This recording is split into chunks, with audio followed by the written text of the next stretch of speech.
बात करेंगे भारत की, जिन्होंने रिसेंटली अपना कह लेंगे 2025 का बजट अनाउंस कर दिया गया है और इस बजट के अंदर तकरीबन साउथ ईस्ट एशिया में हर मुल्क को सिवाय पाकिस्तान को छोड़कर फंड्स दिए जा रहे हैं। उसको 2150 करोड़ नजर आ रहे हैं जो कि इनको फंड दिया जा रहा है। अफगानिस्तान को 100 करोड़ है, बांग्लादेश को 120 करोड़ है। इंडिया ने दुनिया को इम्प्रेस करके अपने साथ अटैच कर लिया।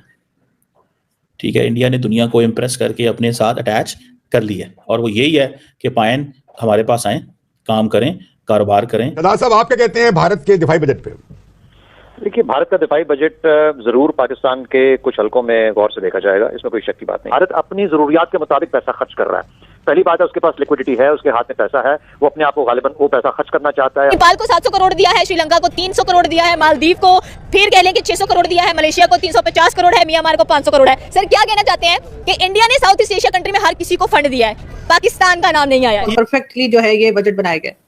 स्टॉक मार्केट जो है वो सुबह से ही इसी एंटिसिपेशन पे कि बजट हो सकता है अब की बारी कुछ उस पर अच्छे अनाउंसमेंट हो पाए, उस वजह से पहले से सुबह से ऊपर जा रही थी। बजट अनाउंसमेंट होने के बाद वो और ऊपर गई है, आने वाले दिनों में और ऊपर जाएगी। या एक लॉन्ग टर्म एक गेम का हिस्सा है और वो गेम का यही हिस्सा है कि भाई हमें इकोनॉमिक पावर माना जाए, पर्टिकुलरली ग्लोबल साउथ के अंदर। और हम उम्मीद करते हैं कि रिजल्ट्स अच्छे ही दिखें और जैसे कि मैंने पहले भी कहा था कि हम चाहते हैं कि थोड़ा पाकिस्तान भी जो है वो अपने बजट की तरफ जो है वो बहुत सी चीजें जो हम भारत से भी सीख सकते हैं। नमस्कार साथियों, स्वागत है आपका अपने चैनल MK इलाहाबादी वॉइस में। मैं हूं आपका दोस्त एंड होस्ट MK इलाहाबादी। दोस्तों, कल लगभग 50 लाख करोड़ रुपए का बजट पास हुआ भारत की तरफ से और जिसमें भारत ने अपने पड़ोसी और सहयोगी देशों को सॉफ्ट लोन के तौर पे काफ़ी ज़्यादा पैसा बांटा है और ऐसे में पाकिस्तानी मीडिया में खलबली मची हुई है। यही नहीं दोस्तों, ये काम तो केवल और केवल UK, चाइना, फ्रांस जैसे देश ही करते थे। अब भारत ने भी ऐसा करना शुरू कर दिया है और भारत अपने बजट में से ये सारा पैसा लुटा रहा है, जिसको देखकर पाकिस्तानी मीडिया में हलचल मची है। दोस्तों, एक और जहां पाकिस्तान ये सोच रहा है कि हमें छोड़कर भारत ने लगभग 78 देशों को पैसा बांटा यानी सॉफ्ट लोन दिया, लेकिन दोस्तों हम ये भी सोचना चाहेंगे, ये भी जानना चाहेंगे कि भारत ने सपोलों जैसे बांग्लादेश और मालदीव से पैसा लेने की बजाय देना क्यों शुरू कर दिया, यानी उन्हें पैसा फिर से क्यों दे रहे हैं जबकि उनसे तो अपना लोन वापस मांगना चाहिए। आपकी क्या राय है कमेंट बॉक्स में ज़रूर लिखिएगा और चलिए आगे देखते हैं कि पाकिस्तानी मीडिया में ये किस तरीके से हलचल मची हुई है, वहाँ की आम पब्लिक कैसे सोच रही है कि भारत इतना पैसा कहाँ से लुटा रहा है।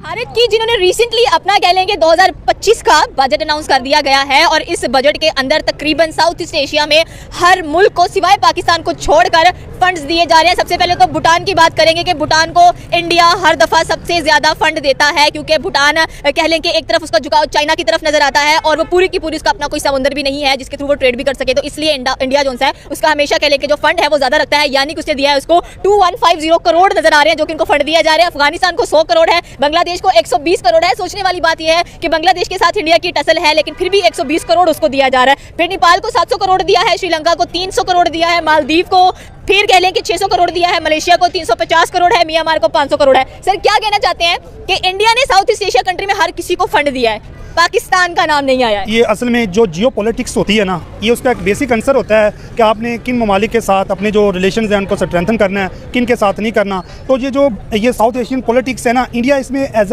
एक डोमिनेंट रोल अपना किरदार अदा करना चाहता है। तो ये उसकी पॉलिसीज़ का हिस्सा है जिसकी वजह से वो चाहे बांग्लादेश है, नेपाल है, अफगानिस्तान है। अफगानिस्तान में इससे पहले भी ये हिस्ट्री का हिस्सा है कि अफगानिस्तान में वो इंटरफेरेंस करता रहा, कभी डेवलपमेंट फंड की शक्ल में, कभी वैसे इंफ्रास्ट्रक्चर की शक्ल में। तो वो ये चाहता है कि एक अलायंस अपना बनाए जिसकी वजह से वो इस रीजन में डोमिनेट हो। मतलब आप कह रहे हैं कि वो एक ब्लॉक बनाना चाह रहे हैं साउथ ईस्ट एशिया के अंदर जिसमें इंडिया की डोमिनेंसी और नजर आए, ठीक है। एंड सेकेंडली अगर देखा जाए तो ये जो फंड्स हैं ये इसलिए दिए जा रहे हैं कि इंफ्रास्ट्रक्चर, स्कूल, रोड, कॉलेजेस वगैरह, हॉस्पिटल्स वगैरह पर लगाए जाएं। तो क्या कहना चाहते हैं, वैसे इंडिया लैटिन अमेरिका को भी देता है, अफ्रीका को भी देता है, बट साउथ ईस्ट एशिया में इसकी ज्यादा नजर रहती है। क्यों? क्योंकि ये रीजनल है और इसके साथ उनके मफादात ज़्यादा जुड़े होते हैं, ठीक है। जितना ज़्यादा आपको फ़ायदा अपने रीजनल एरियाज़ में हो सकता है, वहाँ ज़्यादा दूसरे ब्राज़ील में या लैटिन अमेरिका में आप इन्वेस्ट करेंगे तो वो उतना ज़्यादा बेनिफिशियरी नहीं रहेगा जितना ज़्यादा कि आपको अपने रीजन में जो चीज़ें हैं वो वहाँ पे इन्वेस्ट करने में फ़ायदा होता है। तो ये तो जाहिर बात है, जो आपके रीजन में आप उनके डोमिनेंट होंगे, उनको डिपेंडेंट करेंगे, तो आपकी जो ना पॉलिसीज भी कारआमद रहेंगी और आपका एक जो ना रोल है वो रहेगा इसमें। पाकिस्तान की दगाई में पाकिस्तान को क्यों नहीं इंडिया कुछ कोलैबोरेट कर रहा है? वही चीज़ है, दुश्मन है ना, इसलिए नहीं।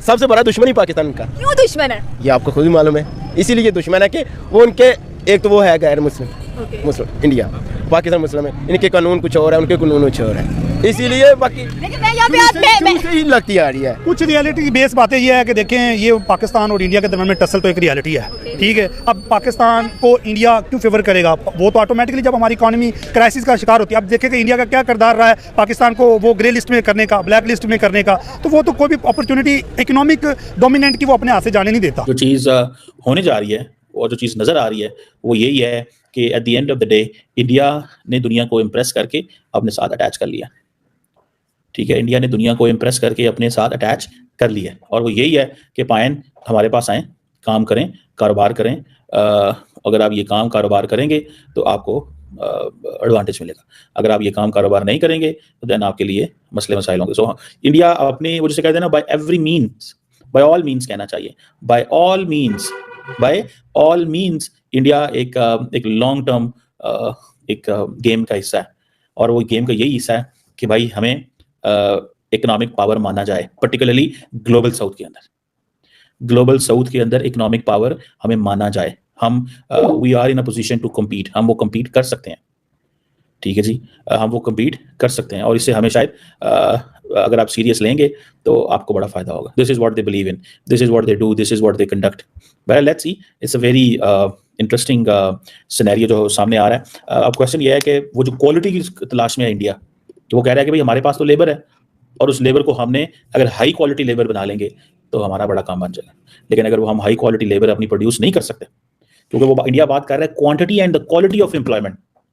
देखिए ये बात उनकी सही है, पाकिस्तान इसीलिए तो हमें प्रॉब्लम है, चाइनीज ही तो हमसे नाराज थे कि आपकी लेबर की क्वालिटी भी नहीं है एंड क्वांटिटी भी नहीं है। That's why we have to bring people from there, because पहले हम ये नहीं कर सकते कि हम तैयार करें आपकी लेबर को, पहले हम आप लोगों को तैयार करें, फिर हम कहें आप हमारे प्रोजेक्ट करें। सो उन्होंने हमें इस चीज़ में थोड़ा सा वो एक मार पड़ी है। सो इंडिया की जो क्वांटिटी है एंड जो क्वालिटी है एम्प्लॉयमेंट की वो हमारे सामने मौजूद है, ठीक है। उस चीज़ को वो कह रहे हैं कि हमें आगे की तरफ जाना है। सो हमारी जो पॉपुलेशन है, और आपको पता है आजकल क्या है, आजकल तो 12 साल का लड़का जो है या लड़की काम करने की कंडीशन में है, उसकी ये चीज़ है। बट आई डोंट नो, मुझे नहीं पता, जिसे वो कहते हैं ना, मुझे नहीं पता इस चीज़ का, आई डोंट नो दिस कि ये कैसे 12 से 24 साल के बंदों को अगर ये इंगेज कर लेते हैं, क्योंकि आज के ज़माने में क्या है, डिग्रियों की वो तो कहते हैं वैल्यू कोई नहीं है, आज के ज़माने में कॉलेज जाने की तो वैल्यू कोई नहीं है। और आज के ज़माने में किस चीज़ की वैल्यू है कि आप स्किल्ड लेबर हैं या नहीं। अगर आप स्किल्ड लेबर हैं, आपके पास किसी किस्म की भी कोई वो नहीं है। अब मैं कई लोग पाकिस्तान में ये चीज़ है कि आपको पूछा जाता है कि जी आपके पास कौन सी डिग्री है, आपके पास कौन सी डिग्री है, ये पूछा जाता है। लेकिन हो सकता है आपके पास डिग्री जो है उसकी वो हो, लेकिन आपके पास वो स्किल ना हो लेकिन डिग्री हो। आजकल वेस्ट में क्या बात की जा रही है, आजकल जो लोग फॉर एग्जांपल ऑनलाइन काम करते हैं, who ask them for the degree, उनसे डिग्री को कोई नहीं पूछता, उनसे स्किल पूछी जाती है। आपको ये काम आता है, कर सकते हैं, वो कर सकते हैं, चलिए आप हमारे साथ आज, डिग्रियों की तो जरूरत ही। तो दोस्तों उम्मीद करता हूँ कि आपको ये वीडियो पसंद आया होगा। अगर वीडियो पसंद आया तो चैनल को सब्सक्राइब और वीडियो को एक लाइक करना बिल्कुल भी मत भूलिएगा। मिलते हैं नेक्स्ट वीडियो में, तब तक के लिए अपना ख्याल रखिएगा। धन्यवाद, जय हिंद।